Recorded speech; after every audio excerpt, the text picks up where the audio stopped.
বিসমিল্লাহির রহমানির রহিম। প্রিয় শিক্ষার্থীবৃন্দ, welcome to digital education Bangladesh. আজকে আমরা শিখব রাইস কুকার ওয়ারিং সম্পর্কে।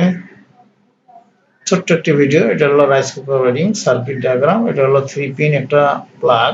এটা হলো ফিউজ, 15 অ্যাম্পিয়ারের ফিউজ। এটা হলো হিটিং কয়েল। এটা হিট হয় এখানে কুক যখন হয় তখন এখানে এই লাল বাতি জ্বলবে, আর ওয়ার্ম যখন কুকিং শেষ হয়ে যাবে তখন ওয়ার্ম এই বাতিটা জ্বলবে।